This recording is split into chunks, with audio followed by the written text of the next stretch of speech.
Okay, let's dive right into this. Welcome to today's Explainer, where we're going to unpack a fascinating and honestly almost entirely overlooked world. We live in this hyper-fast society, right? Time is money, convenience is king, and we want everything right now. But today, we're looking past our screens. We are exploring the very real human stories behind our food delivery apps. We're doing a deep dive into the everyday grind, the struggles, and the quiet resilience of Europe's delivery riders. 2 in 5. According to the data, 2 out of every 5 people in Europe regularly rely on food delivery apps to get their meals. Just think about that volume for a second. People are spending a massive chunk of their income on takeaway simply because life is just so incredibly busy these days. It's an absolute staple of the modern European economy. Which brings us to really the most important question of this whole explainer. Who is actually powering this system? It's so easy for us, right? You tap a button, you track a little digital icon on a map, and you grab a paper bag from a stranger.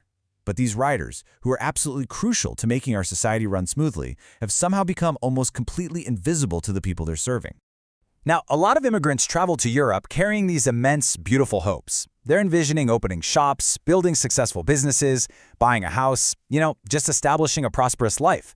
But man, the reality of survival hits like a freight train. Very quickly, those huge dreams have to get put on hold. The intense day-to-day pressure of just making ends meet takes over, and suddenly, they find themselves caught in a cycle of pure survival, often turning to the gig economy just to keep their heads above water. So what does this gig actually look like on the ground? Well, you might think being a delivery rider is all about riding. But actually, scratch that, it's more like an exhausting psychological game of waiting. First, you wait for your app to ping with an order. Second, you rush to the restaurant, only to wait for the food to be cooked. Third, you get to the drop-off and wait for the customer to finally come out. It's a massive test of patience. Sometimes riders sit idle for hours when it's quiet, just literally praying for a pig. And remember, all this waiting, it isn't happening in a cozy, climate-controlled office. We are talking about enduring blistering heat, sideways rain, and fierce winter storms. One rider even pointed out that the cold gets so severe, even with thick winter gloves on, it feels like your hands simply stop working. You literally lose the dexterity to do basic things, all while waiting hours on a freezing high street. It turns what should be an ordinary shift into a total physical nightmare. So what's driving so many young people into this? A huge factor is the legal framework they find themselves navigating, specifically the Post-Study Work Visa, or PSW. Basically, this is a 2-year work permit granted in the UK after a student finishes their degree. We see exactly how this plays out in the story of Shivam. He's a 28-year-old writer who recently finished his studies, got his PSW, and is now working an absolutely grueling schedule. He has a main job at a cinema, and then on top of that, grinds out 12 to 16 hours a day doing deliveries just to make things work.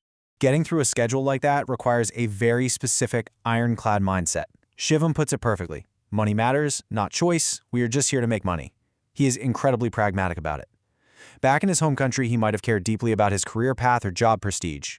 But here, he fully admits it's lower-level work, but he doesn't complain. The ultimate goal is pure financial survival and sending money back home. Once you see that cash come in, the bone-deep exhaustion kind of becomes a secondary concern. But Shivam's story is just one side of the coin. Let's look at another profile that completely shatters the stereotype of who a typical delivery rider actually is. Meet Mariam. She moved to London in 2024 from Pakistan. She's a mother, an immigrant, and, get this, she runs a handmade slime business. She imports materials, makes the product totally from scratch, and sells it across TikTok Shop and Etsy. To support this entrepreneurial dream and manage her stress, she jumps on her bike and works part-time as a delivery rider. But jumping into gig work isn't exactly intuitive. During her very first shift, Mariam accepted an order near her home, which dragged her way out into a quiet residential zone with basically 0 restaurants. Because she hadn't learned the geography of the app yet, she sat there for an entire hour without a single ping. Brutal, right?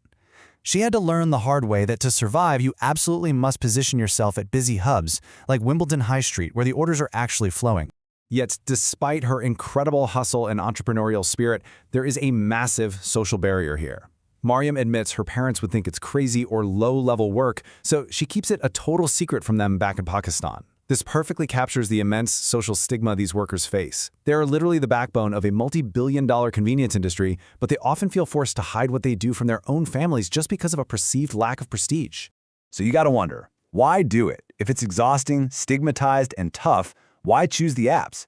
The answer is absolute flexibility. Traditional jobs are rigid. Gig apps let you turn them on and off. The source material introduces us to another female writer who actually used to be a full-time chef. She willingly traded the stability of a commercial kitchen for the gig economy simply because she needed to drop off and pick up her kids from school.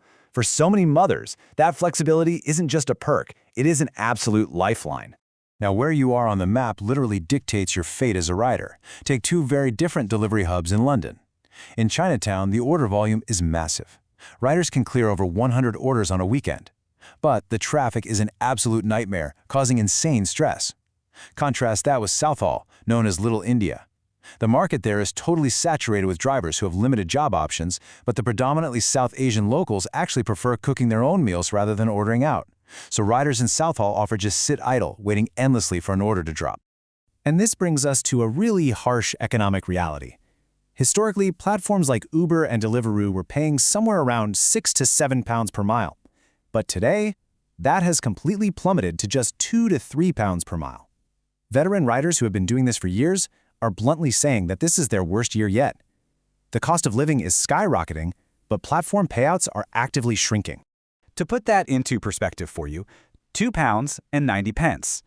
The source shows Merriam waiting up to 30 minutes in the freezing cold just to secure a short, 1-kilometer delivery that pays her less than £3.